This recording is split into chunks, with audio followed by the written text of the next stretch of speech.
Hello again, friends, and welcome back to Slim Bones Lego Star Wars channel. How's things? We have some Lego Star Wars to talk about. Bum bum ba da ba dum bum bum bum bum ba bum ba ba ba bum bum bum ba bum ba bum ba ba ba dum bum bum bum bum bum ba dum bum bum bum ba ba. The Knights of Ren transport ship and stuff. At last we will reveal ourselves to the Jedi. At last we will have revenge. Brum-bum, brum-bum, brum-bum, bum-ba-bum,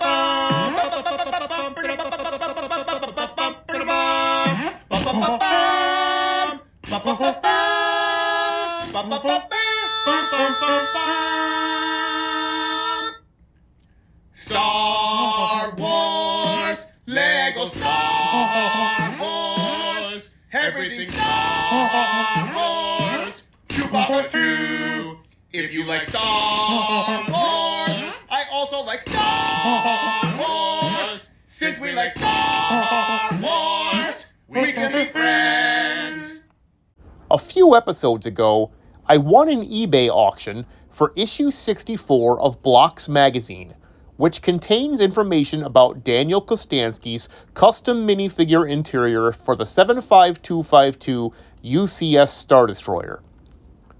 2 years ago, he and the Mod Squad gave instructions on how to change the support structure of the Devastator, with 62 separate images and the occasional written message.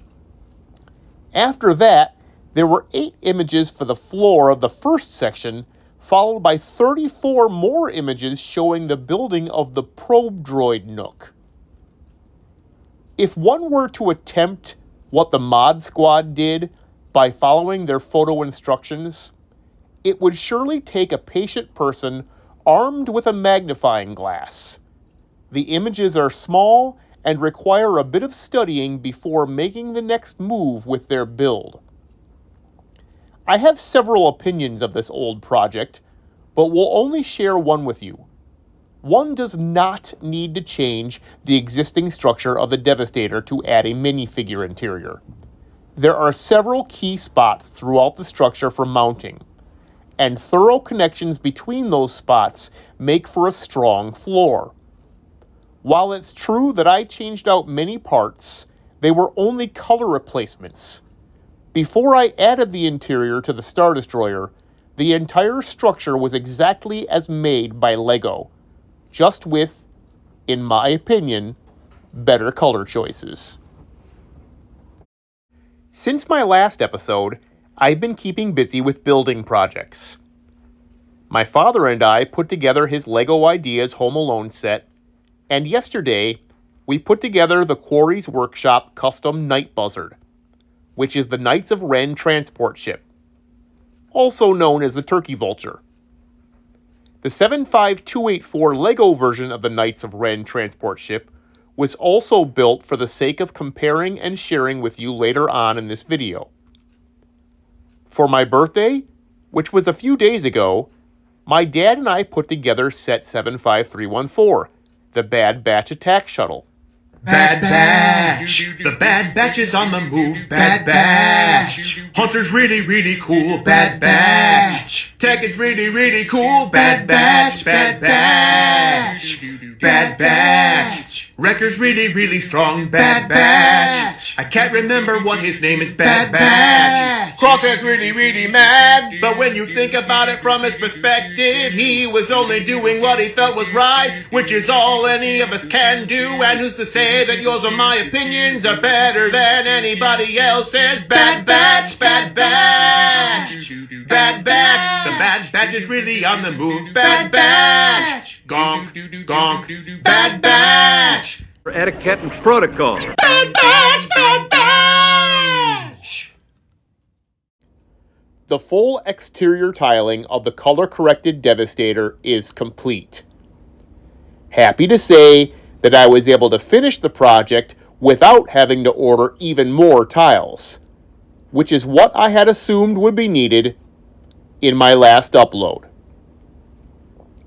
Recently, After watching The Empire Strikes Back, I learned that the correct dudes to be monitoring the bridge's computer station are the SW-1044 minifigures, not the SW-1142 Imperial officers.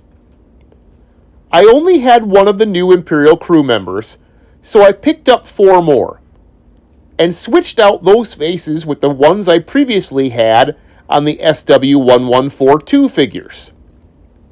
I'll now only be using 2 of those black uniformed officers for the interior, and, of course, made sure to give them each unique faces. During this recent development, I learned that there was an old Imperial crew member figure, number SW-0693, which wears a black cap. I picked up 2 of those as well. If this wasn't enough, I also found out about an Imperial officer I was completely unaware of. A female, number SW-0182, Captain Juno Eclipse. Juno Eclipse, she's a chick within the Empire. Juno Eclipse, she's got blonde hair. Juno Eclipse, she's a captain and stuff. Juno Eclipse, Juno Eclipse.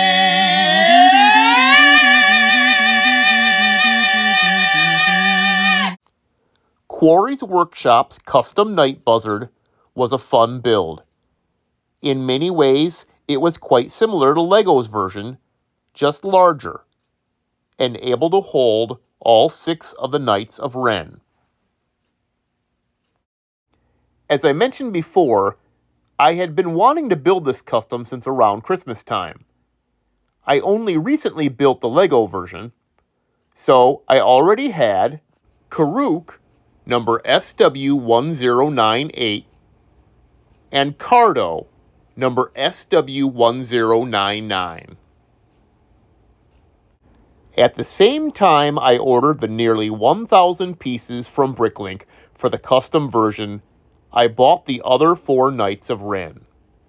Oplek, number SW-1063, Ushar, number SW-1064, Trudgeon, number SW-1087, and Vikral, number SW-1089. As fun as it was having them all, I felt it was necessary to replace the colors of some of their weapons. I'm sorry, Lego. These are tough and scary dudes. The Lego shade of red should not be found in the weaponry of the Knights of Ren. No way. The choices I made are better. End of discussion. Here is a short video to show off the custom. The gunner is able to sit in front of controls and close the hatch. The main section seats 4 of the Knights of Ren and the pilot. Also, each one of their weapons has a spot. All neat and tidy. A bit different from the Lego version, which only has a seated spot for the pilot and a gunner who has to stand with the hatch open. The landing gear on the Lego version is stationary, whereas the landing gear on the custom is retractable. The dude from Quarrie's Workshop was right. The custom version is about 1.5 times the size of the Lego 75284 set. In most ways, it's just a beefier build. Very similar look, and lots of the building construction was familiar. Still, there were interesting additions, and it's super awesome to have a Turkey Vulture transport ship, which is actually able to transport all 6 Knights of Ren. I haven't forgotten about the Millennium Falcon. I absolutely will begin the rebuilding process of it this summer. However, there have been a few Lego loose ends I needed to tie up before getting started on it. Speaking of tie, the next custom I'm putting together is Alex Kipador's minifigure scale UCS tie silencer, number 97663. All of the parts have already arrived, and I'll be getting started on it this weekend. After that, it will be Cave God's epic build, the UCS First Order Upsilon Command Shuttle, otherwise known as the Kylo Ren Shuttle, number 35412. Both sets of instructions can be found on Rebrickable.com, and if you're curious, Rich Boy J did a YouTube review of the Cave God Shuttle a couple of years ago. See you next time from Slim Bones Lego Star Wars channel. Did I forget to mention that I also fully tiled the stand of the UCS Devastator?